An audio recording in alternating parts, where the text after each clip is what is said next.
Afternoon, Gray and Leyla have been in the most wholesome relationship for almost 3 years, and now they have decided to get married. Gray and Leyla have studied together in school and college, where their love story was a sort of inspiration for the lovebirds. Gray had proposed to Leyla a few days ago, and now Leyla wanted Gray to come to her house and meet her parents.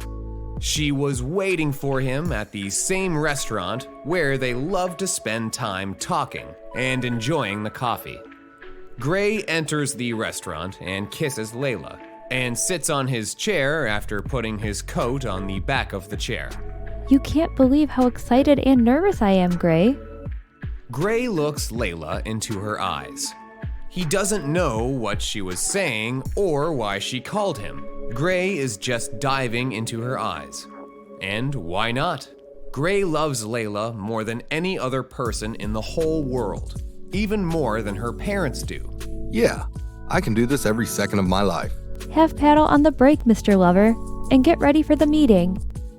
Gray is in a happy mood, and he replies as if he is absorbed by the thoughts of staying with Leyla, the love of his life. What meeting? Do I have to attend a meeting to get this girl's hand? No parents would want to take an interview of their son-in-law. But this girl's parents are not the same. Believe me, you are going to have panic moments when you will face my dad. He is so strict, and he doesn't want anyone to break rules. What rules? Well, the rules he made for everyone's life. This sounds quite scary. You never told me your dad is so strict. Don't worry. I will get your hand whether I have to talk with my tongue or weapons. Gray was just kidding. He was a gentleman who knew how to convince people using his genius mind. The only thing that people thought awkward about him was his clothes and the way he spends his life. Living simply, without any lavishes, was her style, which Leyla loved. But now, he was going to meet Leyla's parents, who could be way too different than their daughter. Now I gotta go. Don't forget, you have to be at my home at 8 p.m. sharp. We would be waiting for you at the dinner table. Gray, anything else, my lady? Yeah, try to be formal and wear something formal. Leyla winks as if to show that it was just a normal suggestion, but in reality, she never wanted to say that. Gray reaches Leyla's house at around 7:50 p.m. by taking a lift from a random person. He closes his eyes and gets ready to answer questions, like why he wanted to marry Leyla, or how much he loves her. He knew he can give the answers by using the knack of a better conversation. Gray rings the house bell, and Leyla opens the door. He hugs her and once again looks at her as if seeing her was a kind of replenishment for him. You were looking so gorgeous, my love. I don't know why I'm here and not with you, watching a beautiful movie together. Come and let me hug you again. I will be with you only if you ask for my hand from my parents. Leyla tries to show off, feel pride, and pulls Gray's legs as she always does in her signature style while smiling. Do you want me to have this queen or not? This queen is mine. Let's meet Hitler. Leyla looks at Gray with wide eyes and then smiles. They both go inside the house and finally come to the place where Leyla's parents were sitting. Gray greets them while Leyla's dad takes a broader look at what Gray was wearing, from head to toe.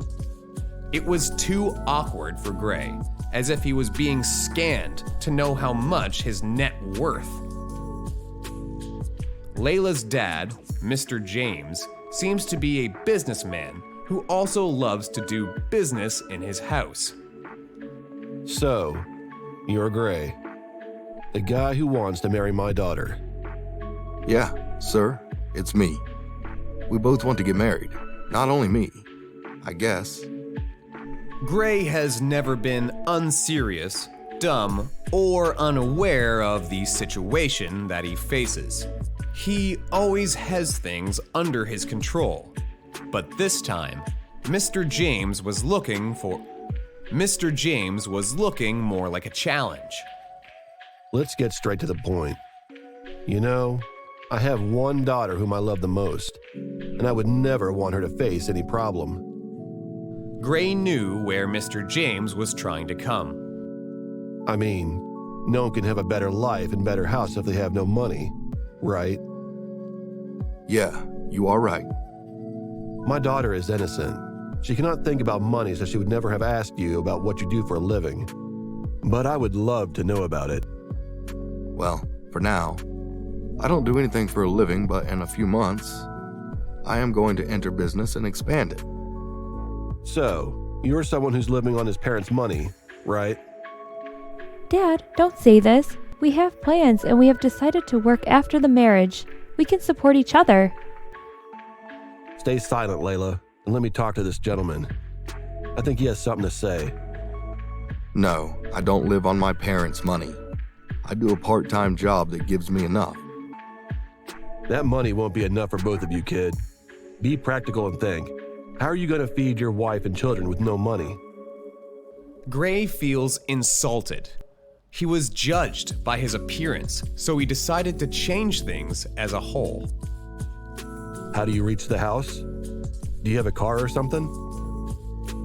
No, I took a lift from a person. Would you travel by taking lifts with your wife too? Gray feels offended and annoyed at such a disturbing question. So, he replies, Mr. James, you are crossing the line. What line? Do you know who you are? You're nothing. I make 6 figures per year, and my daughter spends more money per day than you earn in a month. Gray first feels anger like never before, but then he tries to calm down. Where do you work, Mr. James? I am head manager of one of the biggest companies called Bruce Limited. It has more offices in the entire world than the number of minutes you spend doing your part-time job. That's impressive. I mean, how can someone rich like you can give her daughter to someone like me? I think I should go now. Enjoy, Mr. and Mrs. James. There are Leyla, Mr. and Mrs. James at the table now. Leyla is pretty sad, but she's surprised when she sees Gray coming back to them. Have you met the owner of the company where you work? We don't always meet the owner in big companies. I have never met that successful man, but soon I will. Can you do me a favor? Mr. James? What? No. Can you call the owner of the company where you work right now? He isn't a man like you who has time to waste.